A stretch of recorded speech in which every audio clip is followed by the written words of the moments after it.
RMC Première. Et l'invité d'NC Première est Monsieur Philippe Martin, directeur de la direction de la formation professionnelle continue. Comment se porte le marché de l'emploi en Nouvelle-Calédonie? Ou encore, quelle politique pour la formation professionnelle dans l'entreprise?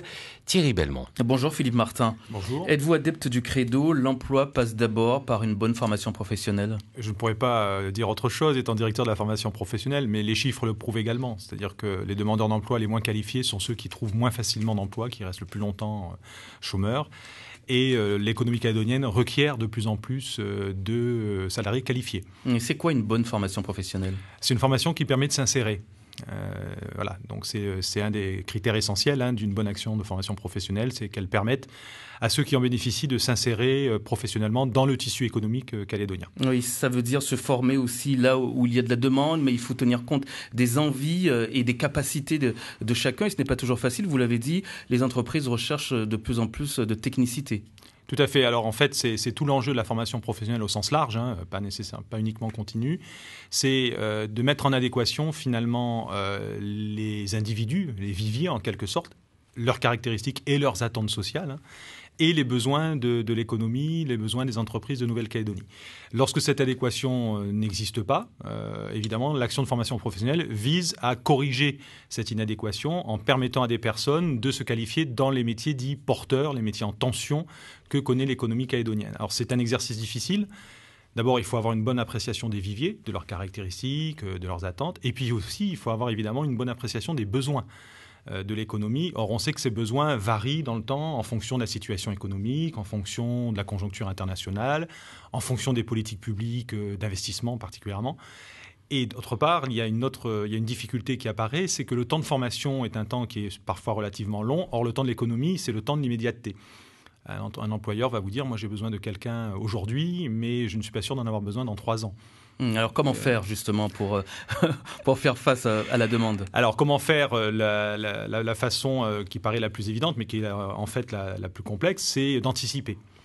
Donc c'est d'essayer d'avoir une appréciation du besoin sur une durée de 2 à 3 ans. Mais dans l'immédiateté, là, parce que c'est maintenant dont on a besoin, ces personnes, dont les entreprises ont besoin. Il y a ceux dont on a besoin maintenant et il y a ceux dont on aura besoin plus tard. Oui. Donc, maintenant, on les fait venir d'où, ces personnes ?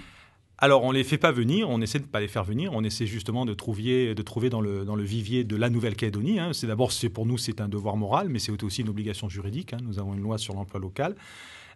Donc, nous devons faire en sorte que les Calédoniens puissent occuper les postes qui s'ouvrent en Nouvelle-Calédonie, prioritairement.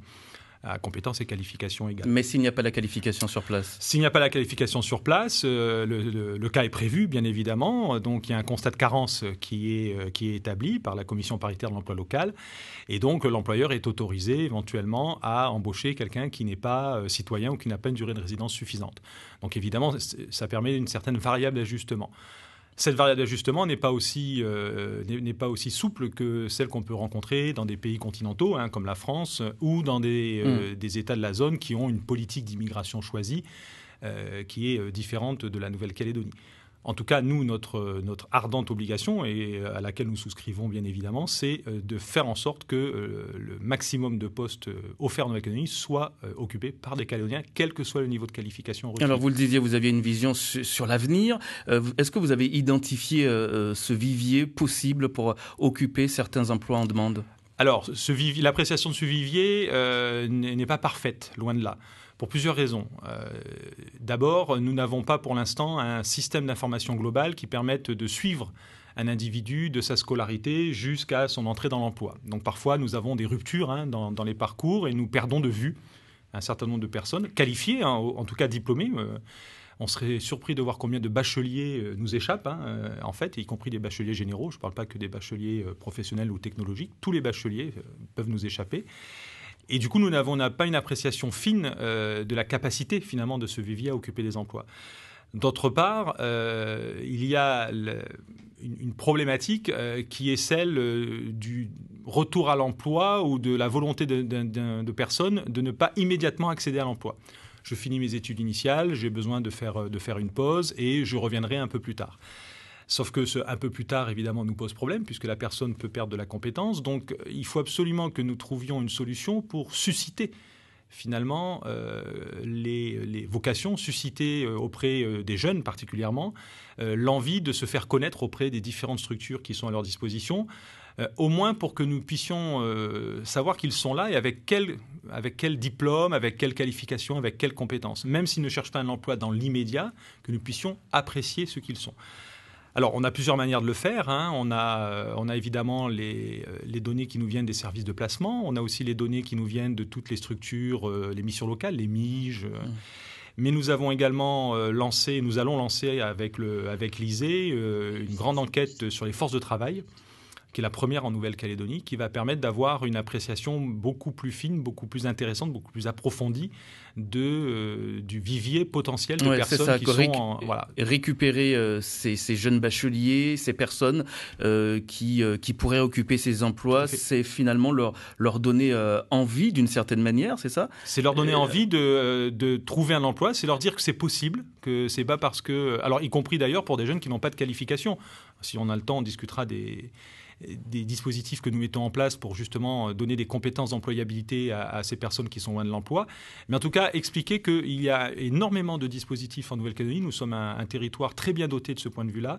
Énormément de dispositifs qui visent à aider les jeunes et les moins jeunes à s'insérer professionnellement. Ça ne veut pas dire que tous y arriveront, mais ça veut dire que les dispositifs sont là pour aider chacun. Et est-ce que tout le monde est au courant de ces dispositifs ? Est-ce qu'il n'y a pas un manque de communication ? Il y a certainement un manque d'information auquel il faut pallier, très certainement. Ça fait des années qu'on s'y emploie. Ça n'est pas évident et je pense qu'il faut qu'on trouve aussi de nouveaux relais de communication au plus près des jeunes. Ça peut être les coutumiers particulièrement, je songe à eux. Et il y a actuellement des expériences qui sont menées sur le terrain au plus près des personnes pour essayer de leur apporter l'information nécessaire pour qu'ils comprennent qu'ils ne sont pas laissés sur le bord du chemin, qu'il y a des dispositifs qui existent. Philippe Martin, est-ce que le marché de l'emploi en Nouvelle-Calédonie n'est pas aujourd'hui en pleine mutation ? Alors là, c'est une appréciation personnelle que je vais vous donner, mais oui, certainement. On le voit quand on analyse les données de l'ISEE, quand on analyse les données qui viennent de la CAFAT, on voit qu'il y a une certaine recomposition du paysage économique en Nouvelle-Calédonie, liée à la crise des matières premières particulièrement. Par exemple, on constate que si l'industrie et le commerce perdent des postes, les services en gagnent, particulièrement les services à la personne, la sécurité privée. Donc on voit qu'il y a aussi également en hausse les métiers dans les secteurs, les emplois dans les secteurs des énergies renouvelables, de l'environnement, du développement environnemental. Donc on voit qu'il y a une recomposition quelque part de l'économie calédonienne, ce qui témoigne de sa résilience d'ailleurs, c'est-à-dire qu'elle mute en fonction des pressions qui sont exercées sur elle et qui sont la plupart du temps des facteurs exogènes. Oui, Philippe Martin, directeur de la direction de la formation professionnelle continue. Vous restez avec nous, on continue à en parler dans un instant. Oui, avec les auditrices et les auditeurs de Première dès 7h10.